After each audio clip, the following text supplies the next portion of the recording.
you want to learn how to do flips. You see those are all flips. Now to be honest, I'm no gymnast, and I learned the flips I know how to do today pretty much all in this backyard right here. I started learning even before all these trampolines. With that being said, if you do have a trampoline, it will make things a lot easier, especially when you're first starting to learn. The trampoline is a lot more forgiving than hitting your head over there on the ground. So if you do have a trampoline, I'm gonna start off here. But if you don't, that's okay. I'm gonna be going over other things that you can do on the ground to hopefully help teach you how to start doing flips. Now when you first start doing flips, don't expect to be doing big flips like this. Instead, start smaller with things like twists, landing on your back, different rolls you feel comfortable with, like rolling to the front and rolling to the back. Maybe try learning cartwheels. If you're good on all those, you can maybe move on to something like a ball out or even a front flip. If you want to get comfortable with a front flip, you could do a front flip and land on your back to help you set for the real thing. So basically just get used to everything. In a backflip, you can get used to going upside down by learning something called a makaku, and slowly get more upside down every time you try the makaku, until you learn a back handspring eventually, and then a backflip. Remember, when you're learning a flip, you don't always have to just send it right away. Like learning a backflip, you could use a spotter, you could try doing the makaku, even just rolling backwards a few times. Another example would be learning a cheat gainer. Instead of completely sending it right away, start by kicking one leg over your shoulder a little bit, progressing more and more, until you finally feel comfortable to send the flip.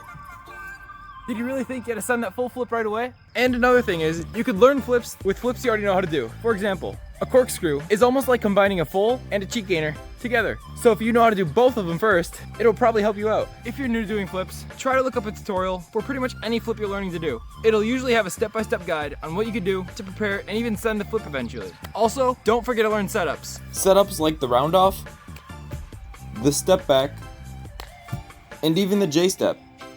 Those are the setups I recommend learning first, but there's definitely plenty other. Another big thing I feel like nobody talks about when learning flips, go to a hill. A small hill like this will work just fine. And doing flips on a hill is actually how I landed my first backflip. I mean, if I do a flip up here and land down there, I'm gonna have more time before I hit the ground to actually do the flip.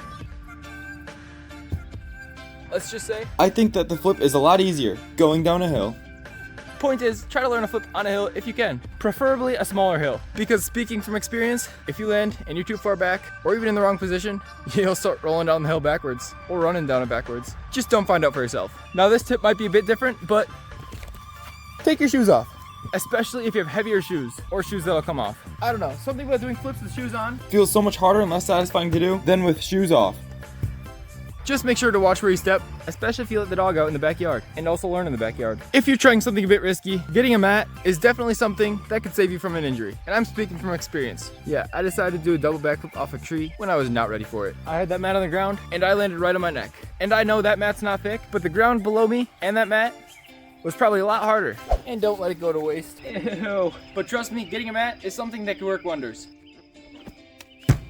Not even just for safety, but I feel like there's been flips like the corkscrew where I felt a lot more confident sending it on here than the ground. And I think it actually helped me send the flip. To be honest, I don't think I would have learned the corkscrew as fast as I did without this mat. So I definitely recommend getting one. Now, I know this is a quick little video, but I hope it really helps you start to learn flips. I know when I started learning flips, I didn't know where to start. Doing the right things would probably save you a lot of pain and a lot of time. Make sure to let me know if you want any specific tutorials in the comments. I would really appreciate if you subscribed because I plan on making a lot of videos doing flips, teaching you guys how to do flips, and hopefully helping some people out. And if you've made it this far in the video, can you give it a like? I think it'll help my channel out because this is a pretty small channel. My goal is to make one video a week. We'll see how that works out. And don't forget to let me know what type of flips you want to see me teach and even do. And hopefully I'll see you guys in the next video.